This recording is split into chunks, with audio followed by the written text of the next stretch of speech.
So hi, I'm Peter, and 24 days ago I became a father. I'm telling you this both to brag. Thank you.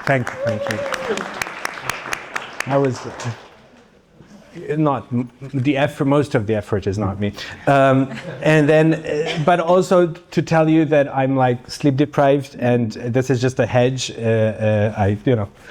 I'm just tired, and so this may not be as smooth as it can be. I'll be reading a lot of this, and it still may be choppy. And if it's terrible, you can ask for your money back with Jeremy. I don't want money, but still. So anyway, so life with a newborn, as I'm sure many of you have experienced, this is quite a disorienting experience. Babies, they eat, they sleep, they process food quite often, and then they scream a lot. They're like, "Oh, what's going on?" And it's really strange. I learned this is among the million things that I learned in the past 3 weeks. But babies at the very beginning, they can't exactly cry yet. They're just really angry at you. They're like, "Wah!" And you're like, "Oh my God, what am I supposed to do? What am I doing?" And then it goes on for 20 minutes, and then for apparently no reason, the baby stops crying, and it's incredibly cute and looks at you as if she's ready to discuss the new Catching Bigelow movie on Netflix. And then you don't know what's happening. You don't know what you've done. And as any kind of normal, anxious being, me and my wife spent a lot of time kind of reading stuff and watching videos and going to workshops and trying to figure things out, because if we read up, if we prepare, if we have good information, we'll be in control. And I think one of the overarching experiences, at least for these first few weeks, is control. It doesn't really work like that. That things will just happen, and of course it matters. These things matter, but there's very little that you can do to control things, to have control over them. And this is especially hard for me because I spent most of my adult life working under this thesis that I provide people with information, I help them process information, and then they can make better decisions, and they will have more control over their lives. This is still true to some extent, but I'm starting to suspect that there's maybe a bigger gap between kind of our ability to bring good information and then how that translates into control. You can read all you want about Vladimir Putin and geopolitics in the Middle East or climate change or global trade, but there's very little any individual can do to control those things. I think this thesis that information translates to control, we inherited from a world that was a lot more predictable than the one that we are living. And this world, I think it's collapsing before our eyes, and a lot of our information ecosystem is collapsing with it. For decades, the largest institutions in the world, the governments, big companies, giant philanthropies, size of the countries, really believed that the information ecosystem was something that is worth investing in, and they invested money, including in Central Eastern Europe. I think that consensus has disappeared. I think now many of the world's largest institutions, they no longer think journalism is something that is worth investing in. And this has a very direct effect on many of us. Their support was essential. They enabled a lot of public interest journalism in Central Eastern Europe for more than a decade. But this system of institutional support, it also created dependencies. We all learned how to do projects, how to apply for grants, but maybe we didn't learn enough about audiences. And I think, I'm not trying to moralize here, like this was a necessity, there was no alternative. But I think this age of institutions, it's coming to the end. I'm not entirely sure what's replacing it, but it's probably going to be something messier and something smaller and maybe something more alive. Maybe it's an age of the individuals, like micro publishers, solo creators, two-person teams with an audience of a few thousand people, but with the audience which actually care a great deal. And this shift isn't just about technology or algorithms, it's a little bit about that, but it's also about trust. I think the old mode, trust kind of flows from the masthead to the individuals. Okay, this person works for the New York Times, the Washington Post, your local equivalent, so they must be a serious person because like journalistic institutions, very good. And I don't think that really applies anymore. I think right now people want to follow people. And if that person happens to work for a big institution, then great, that it lends some credibility to the institutions. But if that person leaves, then that credibility leaves with them. 2 weeks ago, there was an interesting chart, and I know this is a very good format, me explaining a chart to you without having the chart there. But again, I've been sleep deprived, I'm sorry. And it showed you this guy called Dave Jorgensen who worked for the Washington Post and ran their TikTok channel for quite a few years. And he was incredibly popular. He did these funny videos about like politics and stuff. And then this June, he announced he was leaving. And you can see the Washington Post TikTok is like, and then his own TikTok is like trying to build this up. And the Washington Post is one of the strongest and best established journalism organization in the world. So you can imagine if losing one person affects them this much, what this means, how this translates into like how people consume information. So I think audiences no longer believes in this monolithic value of journalism. I think you are here and in this room, and I appreciate good journalism.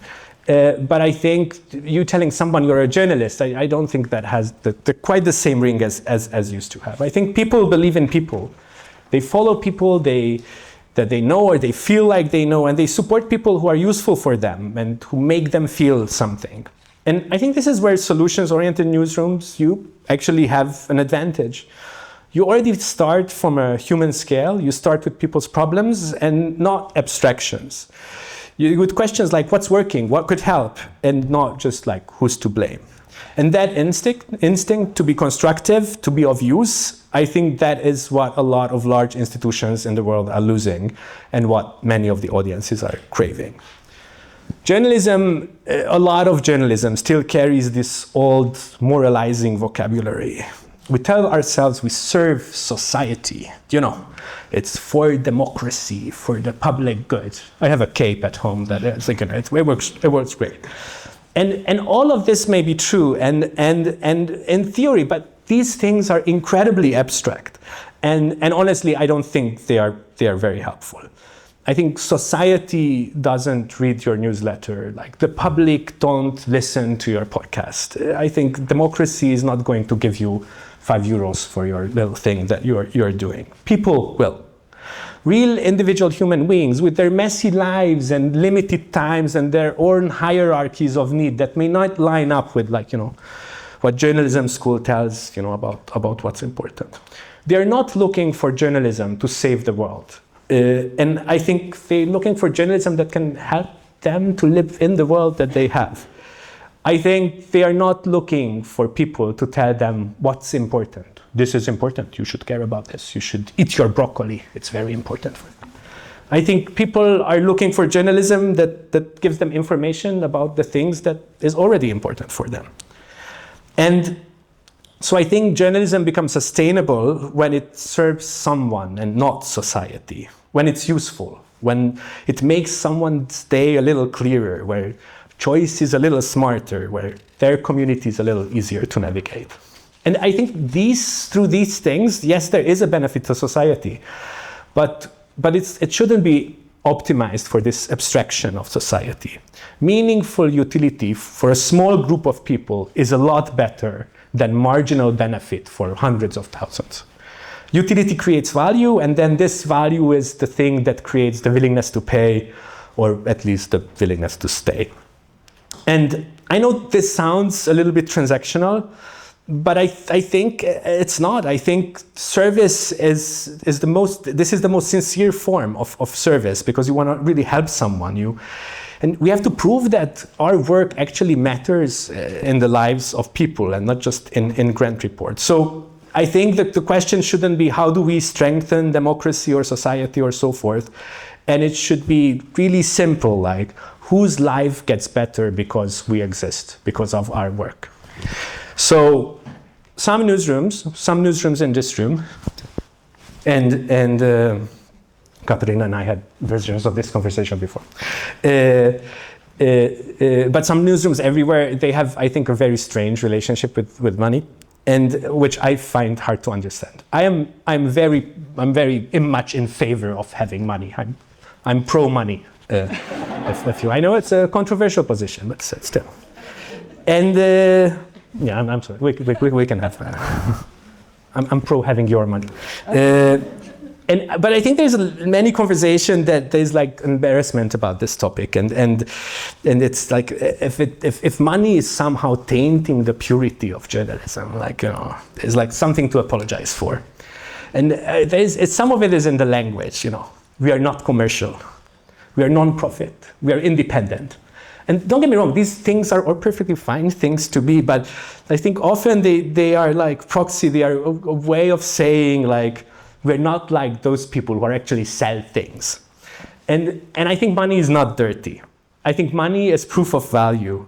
It's evidence that someone thought that what you made was worth something to them. Money is not the enemy of purpose. Money is receipt for purpose delivered. And I think I have a newsletter that's read by maybe 2,000 people, and there's like, as of this morning, 79 people paying for it. Yesterday it was 78, but then Alex subscribed. Thank you, Alex. I do this with every new subscription. I go to a room and thank them personally. It's a little time consuming, but it works. I'm incredibly proud of this number, that there are 79 people that are out of their own money, they decide to pay for what I do. And I really want this number to go up to be, maybe 100, maybe 200 someday. I've worked with a lot of newsrooms and publishers over the years.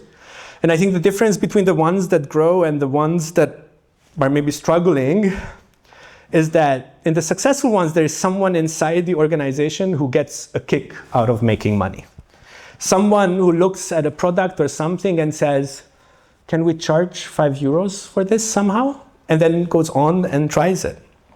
And too often, I think we work in environments that person who wants to experiment, to pitch, to sell, to commercialize, is treated like an intruder, like, there is a filthy person in our temple of journalism. And I think every subscription, every donation, every ad, every workshop you sell, it's not a transaction. That is the act of trust. It is someone saying, what you are doing is valuable. I want you to keep going. That's not dirty, if you ask me, but again, I'm pro money, that's sacred. So I think creating content and community and benefits and services that people actually pay for is very hard. And I'll be honest with you, I don't think you are in an easy position to deliver it, because you are, I think, or not all of you, but many of you are like stuck in this strange limbo somewhere in the middle, but because you're not small enough to be very fast, you're not small enough to be one person with one voice, with one like super specific niche, but then you're not large enough to have the advantages of the economies of scale, of the security, of the stability of operations of a bigger organization. We sat next to each other for a reason. And I think this is a very hard place to live in. Traditional newsrooms were designed for a certain scale. There are editors and beats and hierarchies. And when you're 5 people and maybe part-time and everybody, as you said, we are 2 and we are both head of everything, like it's just a way to burn yourself out. Like that is not, like there are some things that you can do in that modality, but to mimic legacy media, you cannot. And so I think maybe one question is not like how do we grow into something bigger, but how do we shrink into something smarter? To build a system that fits your size and to stop imitating legacy media and start designing something that is your own. And I think this idea of a newsroom, I don't know for how long that's going to be with us or how useful as a conceptual frame that is right now. Maybe it's not a newsroom, maybe it's a network, it's a studio, it's a collective, it's a cooperative. It can be great many things. And I think most likely it will publish less content. And I think that's fine because that less content, it will matter more. And if you know exactly who you are serving and how you're helping them, you don't need to reach hundreds of thousands. You'll need to maybe a few thousand people and a few hundred of them will pay. And I think that in many contexts will be enough to keep you alive. I think constructive or solution journalism was born as a reaction to something, this constant negativity bias of traditional news. That for decades, journalism defined itself through exposure and outrage, and to reveal a scandal and uncover corruption and show what's broken, expose someone. And that's noble work, that's important work, but I think audiences got exhausted. And this was even before the current round of disruption of everything. And that just left people feeling helpless. So I think constructive journalism began as an antidote, and it said showing the problems is not enough. We also need to show how people are responding to them. Not to sugarcoat reality, but because people also need to see what works, not just what went wrong. And that shift, chronicling the collapse, but also documenting the response to some collapse, is already the first step toward utility. And I think that is closer to bringing journalism to a service. And it asks what could help instead of what has failed. And I think that is a real opportunity. This mindset, this response orientation, is exactly what separates content and services that people are tolerating, maybe consuming, to one that they love, and then the things that they're really willing to pay for. And I think that is the mindset of what turns journalism into a tool and a service. Let me give you two examples, both pregnancy related. So first of all, there is this service in Hungary. It's called Gyerünk Anyukám, which translates to like, come on, mama. And it started as this community of women that wanted the healthcare system in Hungary, but I think the healthcare system in many countries, after the child is born, focuses on the child's well-being, as they should, but the mothers become a little bit of an afterthought.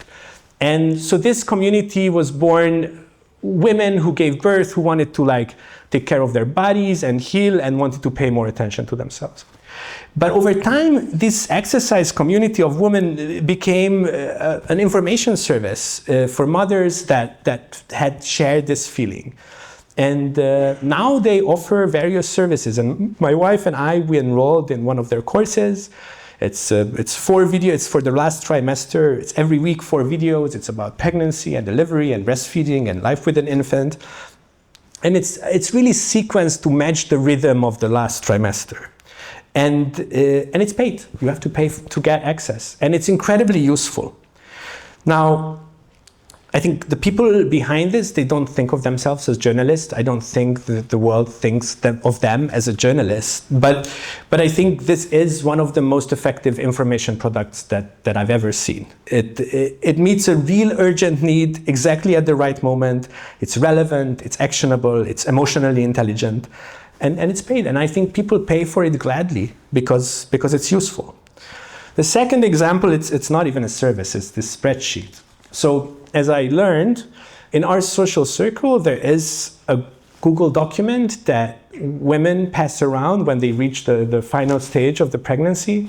And this spreadsheet has stuff, product reviews and stuff about doctors and warnings and hospitals and what to look out for.